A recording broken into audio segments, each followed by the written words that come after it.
Hi friends, welcome to my channel Likhitha special వంటలు. ఈరోజు వీడియోలో మనం పాకం పూరీలు చేసుకోబోతున్నాం ఫ్రెండ్స్. ఈ పాకం పూరీలు పూరికి పూరిలాగా ఉంటుంది, స్వీట్గా ఉంటుంది. అలాంటి పాకం పూరీలు ఎలా తయారు చేసుకోవాలో ఈ వీడియోలో చూసేద్దాం ఫ్రెండ్స్. ముందుగా మనం ఒక బౌల్ తీసుకోవాలి ఫ్రెండ్స్ పిండి కలపడానికి. అందులో 1 కప్పు గోధుమ పిండి వేసుకోండి. మీరు కావాలనుకుంటే మైదా పిండిని కూడా వేసుకోవచ్చు. అందులో ఇప్పుడు కొద్దిగా ఉప్పు వేసుకోండి, 1 టీ స్పూన్ నూనెను వేసుకొని ఇలా పిండిని కలుపుకోవాలి ఫ్రెండ్స్. కలుపుకున్న తర్వాత కొద్దిగా నీళ్ళు పోసుకుంటూ పూరి పిండిలాగా మెత్తగా వచ్చేలాగా కలుపుకోవాలి. ఇలా పూర్తిగా మెత్తగా వచ్చాక మూతని పెట్టి 1 నిమిషం పక్కన పెట్టేసుకోండి ఫ్రెండ్స్.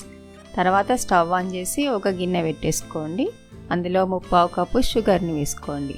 1/2 కప్పు వాటర్ వేసుకొని షుగర్ అంతా కరిగిపోయే వరకు కలుపుకొని మామూలు పాకంగా రావాలి ఫ్రెండ్స్. తీగ పాకం అవసరం లేదు దీనికి.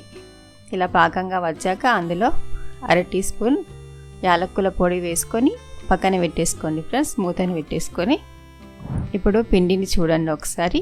ఇలా పిండి ఒకసారి కలుపుకొని చిన్నగా పూరి ముద్దలుగా చేసుకొని ఇలా పూరిలాగా చేసుకోవాలి ఫ్రెండ్స్. ఇలా మొత్తం పూరిలాగా చేసుకొని ఇప్పుడు మనం స్టవ్ ఆన్ చేసి కడాయి పెట్టేసుకొని అందులో డీప్ ఫ్రైకి సరిపడా ఆయిల్ వేసుకోవాలి.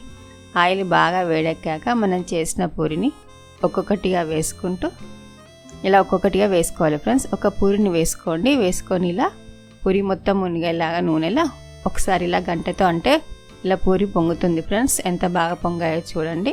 రెడీగా ఉన్న పూరిని మనం కొద్దిగా చల్లారాక చల్లగున్న పాకంలోకి వేసుకొని 2 వైపులా పాకాన్ని పట్టించుకొని తీసేసుకోవాలి ఫ్రెండ్స్. అలాగే మిగతా పూరీలు కూడా చేసుకొని పాకాన్ని 2 వైపులా పట్టించుకొని తీసేసుకోండి. ఎంత త్వరగా అయిపోయింది ఫ్రెండ్స్ చూడండి పాకం పూరీలు చేసుకోవడం. నచ్చితే లైక్ చేయండి, షేర్ చేయండి. మంచి వీడియోల కోసం మా ఛానల్ని సబ్స్క్రైబ్ చేసుకోండి. Bye friends.